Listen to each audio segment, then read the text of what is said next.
Imagínense que tenemos un grupo de 10 personas y un virus que está dando vueltas por el cambio de estación. El primer día se enferma una persona sola. Luego, al día siguiente se enferma otro más, quedando 2 enfermos en total.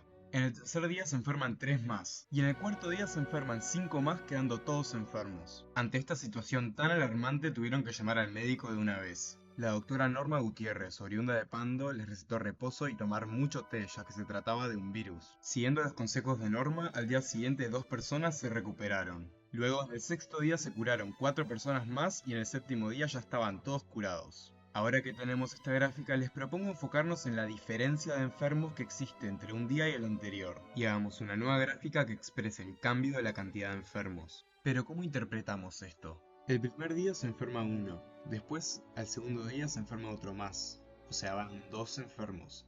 El tercer día se enferman 3 más, va 5, el cuarto día se enferman 5 más y llega a 10. Luego de que vino Norma, el quinto día se curaron 2, quedaban 8. Luego el sexto día se curaron 4 más, quedaban 4, y el séptimo día se curaron los 4 que quedaban. Ahora, claramente, si agarramos estos números y los graficamos, nos da como resultado la primera gráfica. Y ahora es lo que ustedes me tienen que decir. Eh... ¿No es re obvio eso? ¿Qué onda? Pero pará, esto aunque parezca trivial, nos está diciendo algo que no es nada inocente. Acabamos de ver que dada una función y su tasa de cambio, se cumple que la suma acumulada de su tasa de cambio es igual a la función original. Quédense con esta idea porque es clave. Ahora les propongo ir más allá. Imagínense que en vez de 10 personas en 7 días tenemos miles de personas en un lapso de tiempo más largo. Observen que en esta parte de la gráfica la cantidad de enfermos aumenta relativamente despacio comparado con esta otra parte, donde parece que hay mucha más gente enfermándose. La pregunta es entonces, ¿cómo podemos medir o interpretar matemáticamente esta tasa de propagación del virus, digámosle? Enfoquémonos en esta parte de la gráfica. Ahora, supongan por ejemplo que en este día se enfermaron 20 personas, mientras que en este otro día se enfermaron 70 personas. En este caso es fácil definir la tasa de propagación del virus como la cantidad de gente que se enfermó en un día. En el primer caso son 20 enfermos por día, mientras que en el segundo caso son 70 enfermos por día. Pero ¿qué pasa cuando tenemos una gráfica así? Lo que hacemos en cálculo es hacer suma hasta que nuestra gráfica parezca una recta. Y nos fijamos en la pendiente de esta recta, que se define como la diferencia vertical sobre la diferencia horizontal. Y nos habla de qué tan empinada está esta recta. En nuestro caso, la pendiente queda como la cantidad de gente que se enfermó en cierto intervalo de tiempo dividido ese intervalo de tiempo. Señoras y señores, acabamos de descubrir la derivada. Entonces, cuando queremos ver la tasa de cambio de una función, la derivamos y obtenemos esta otra gráfica, que nos indica qué tanta pendiente tiene la función en un punto.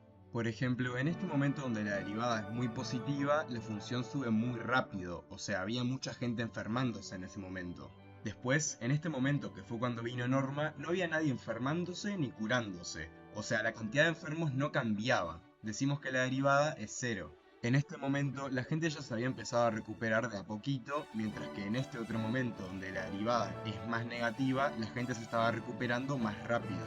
Ok, todo bien, pero ¿qué pasa con eso que vimos en el primer ejemplo de que si sumamos acumuladamente la tasa de cambio nos devuelve la función original? ¿Cómo sumamos acumuladamente en este caso? Volvamos a este ejemplo y fijémonos en la diferencia de enfermos que existe entre un día y el anterior. Y déjenme acomodar la gráfica para que quede así.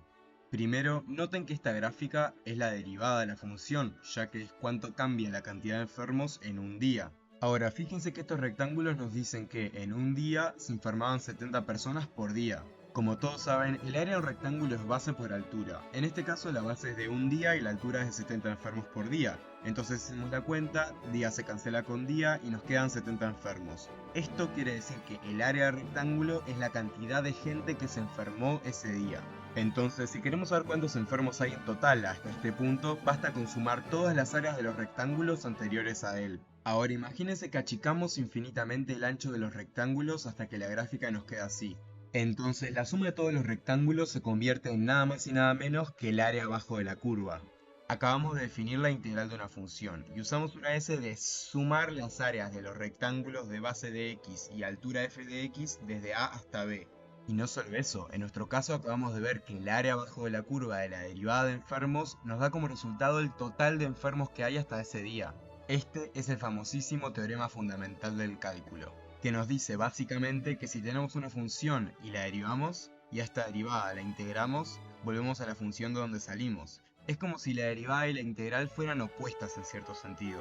En resumen, la derivada nos habla del cambio de algo, mientras que integral es el pan, y además nos habla de la acumulación de ese algo que cambia. Estos dos conceptos son la esencia del cálculo, el cual es la rama de la matemática que estudia el cambio y la variación de las cosas. Y es súper importante para la física, la química, la economía, la biología, la sociología, la ingeniería y muchas cosas más que terminan con IA que no voy a decir porque la realidad es que el cálculo está en todas partes. Así que ya saben, estudien y si se sienten mal llamen a Norma Gutiérrez y tomen mucho té.